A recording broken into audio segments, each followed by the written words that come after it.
When did you see it? Did you see it Thursday evening like I did? I actually saw it Wednesday evening. Oh, yeah, okay. Yeah. I saw it Wednesday evening. My videos were a little delayed just because, on vacation, trying to find time to do all that is hectic. But I really didn't put my thoughts out there until like 24 hours later, and I had them recorded, but I was curious to see what you've got that initial wave of reactions, and I pay mind to that, but not really. I was curious to see what the audiences were going to say about it. I think so far it's been positive, especially that A- cinema score. But yeah, I was very excited to put my thoughts out there when I did. How was your theater? Was it pretty packed? It was pretty packed. I wouldn't say completely full, but I would say mostly and pretty rowdy. It was a pretty rowdy theater for a Twisters movie. You had people like, all right. There was a whole row of like 5 guys that were my dad's age. And so my dad told me, because I went and watched it with a couple people that were with me on vacation, my dad was like, I guarantee you, just like myself, they were all like massive fans of Twister because they were like, oh, and the big thing flew in and almost hit Glenn Powell when he was laying there in the pool, and everybody goes, oh my God, like they were into this movie, and so they were pushing the edge of annoying. They were pushing it, but they never got there, and so they actually added more of an excitement to the movie, which was pretty cool.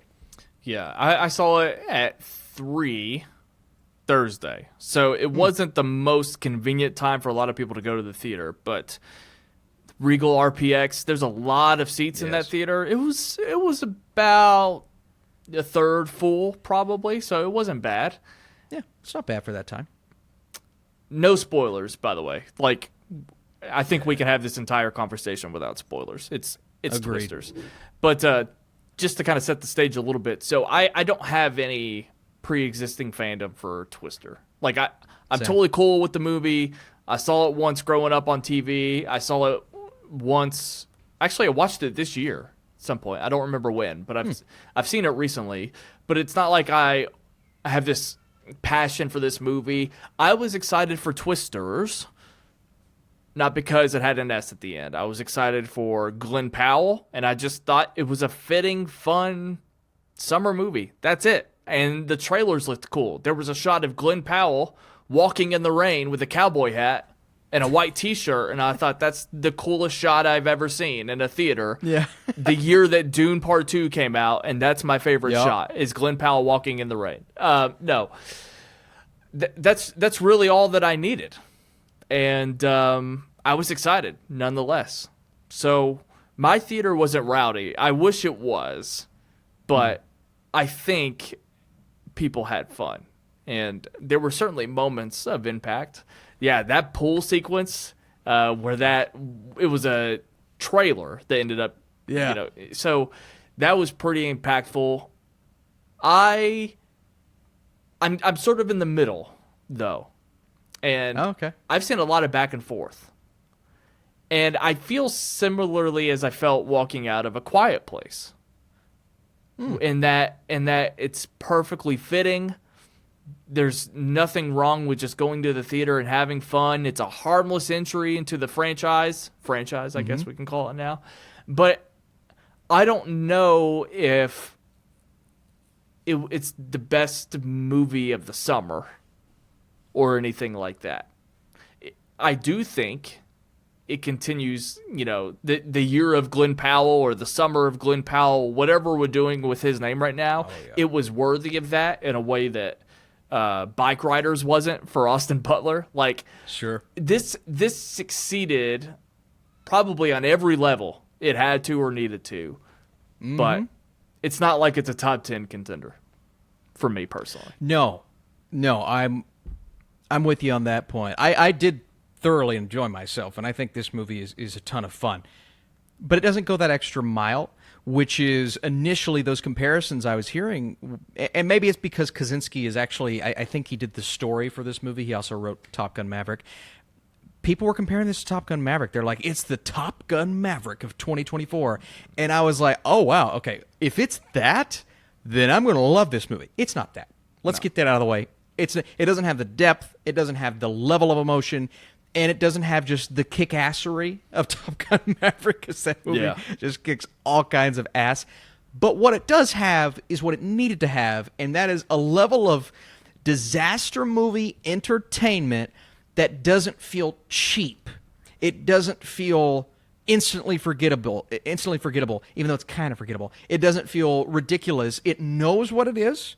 I think Lee Isaac, he knew exactly the type of movie he was directing here. Yes. Directed it in that way, flawlessly. Not a flawless movie, obviously. But it delivers those types of things. And I love the feeling of our characters that get a little more depth than maybe I expected, which was kind of cool. Our characters, they're going up against a big monster. That's what I felt like at the end of the movie. It feels like a monster movie in that way. And these tornadoes, they feel like living, breathing entities. And that's what a lot of people got from the original Twister.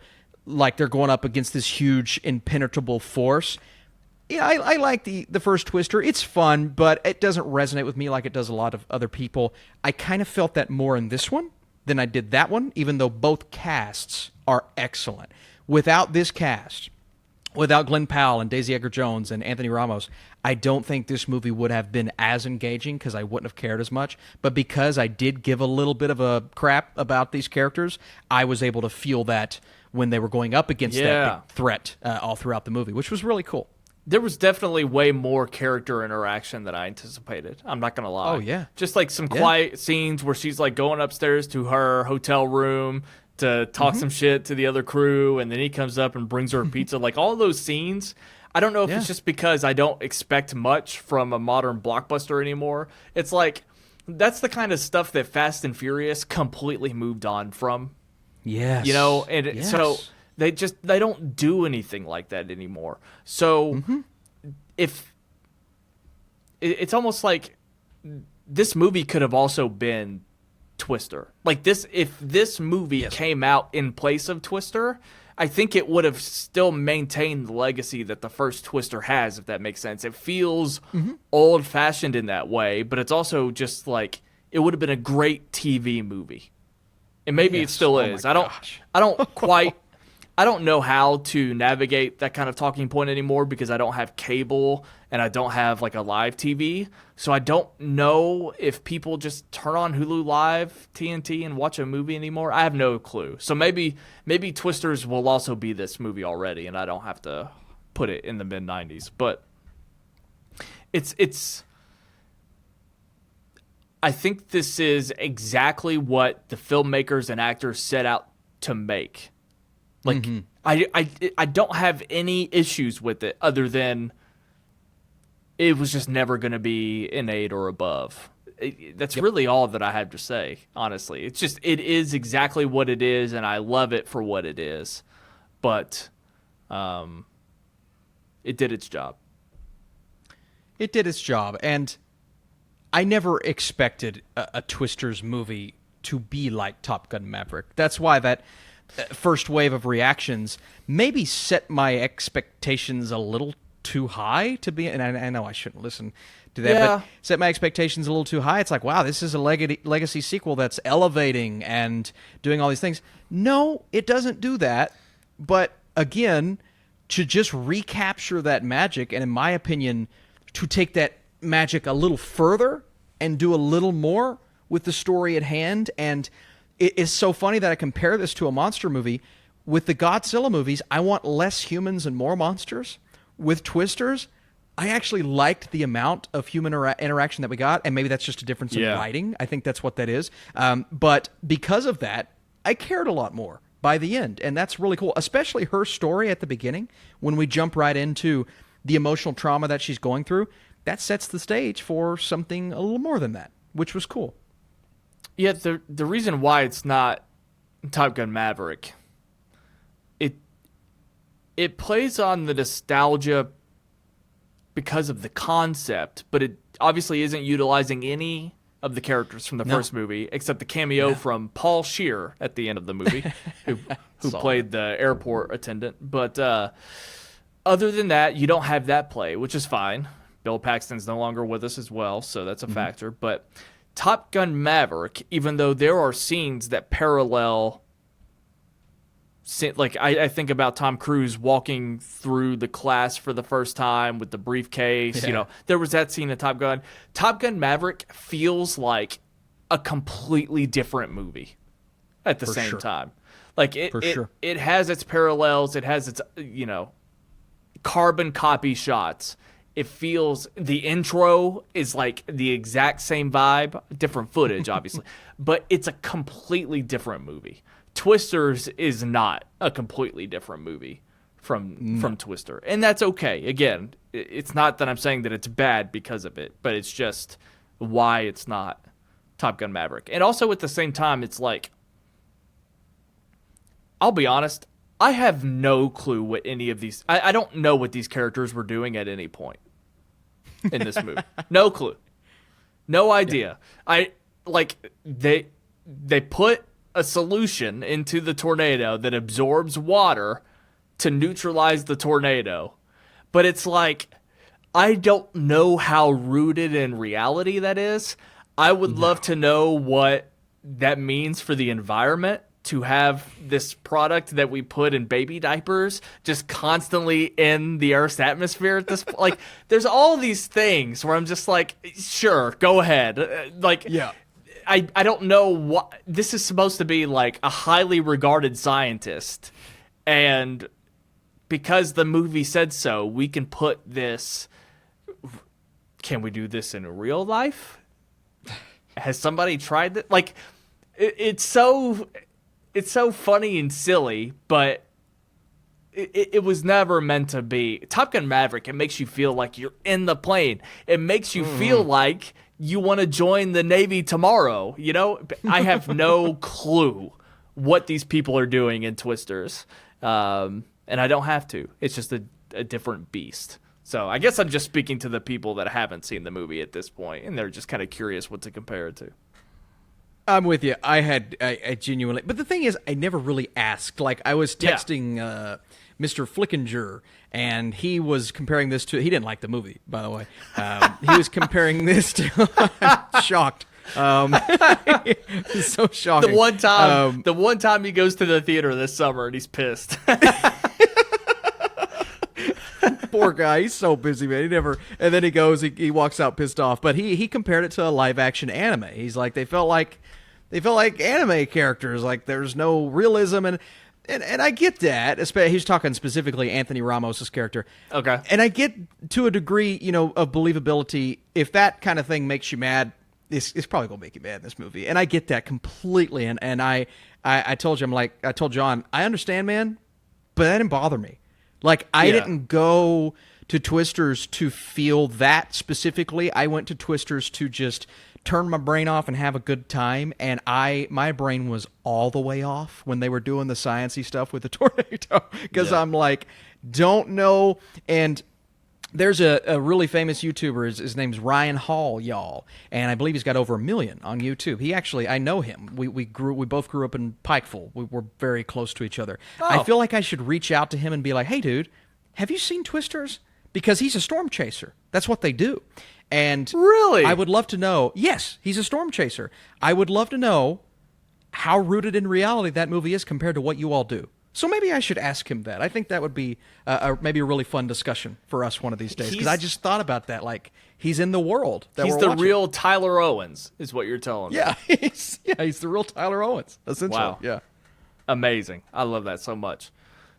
It's maybe it's not surprising. I feel like for Flickinger, that's the kind of movie he should like. But then again, I mean, if there's an older version of whatever he's watching, he's probably gonna like that more. Like, if he grew up on it, so I can understand it.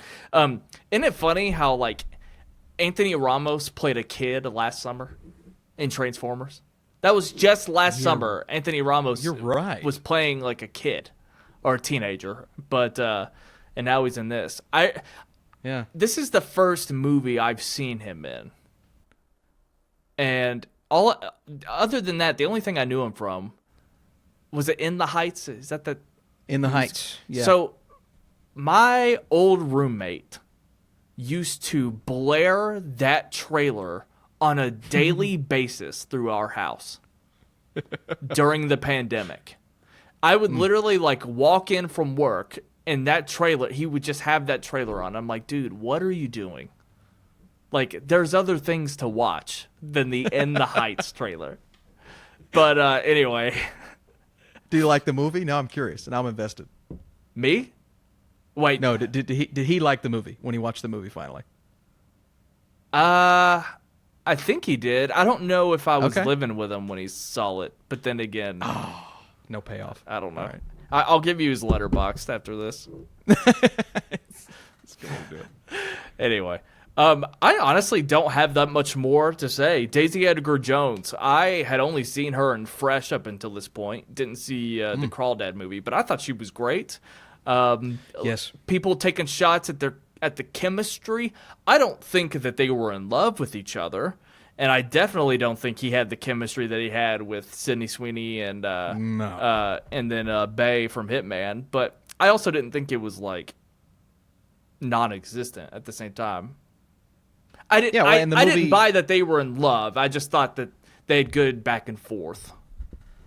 Well, the movie didn't necessarily. I guess the end is literally, well, not to spoil anything, but is literally kind of more focused on that than the rest of the movie. So maybe it does kind of ride on that. But I don't think the movie as a whole, your enjoyment's going to die if you don't think they have chemistry, because there's a lot more going on.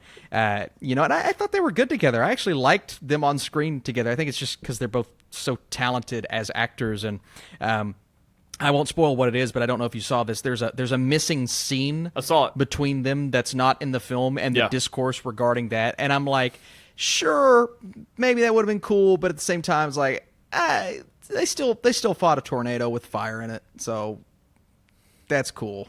That's what I wanted, Yeah. And the visual effects, I guess we have to talk about, I thought were awesome. The decision to shoot this on film, was like, that's okay, whatever, I'm not going to notice it. I guess it kind of made the special effects blend together maybe a little better, because I didn't. I heard some people, John, thought it was a little green screen heavy. I didn't feel that during this movie. I don't that. agree. I'm with you on that for sure. It looked great to me. You know, it's funny. I was watching Pearl, did a watch along for it, and I mentioned how James Gunn must have seen Corn Sweat, because he's playing like a. I don't know what state that movie takes place in, but Southern or Midwestern guy. He's kind of got that old-fashioned look to him. And I was like, oh, James Gunn must have seen that. But he also could have seen Twisters, where he's also in the Midwest, where Superman would have been. And anyway, I just kind of thought that was funny that back-to-back Corn Sweat is just staying in the pocket. And it's almost like he was just always born to play Clark Kent. It's pretty wild.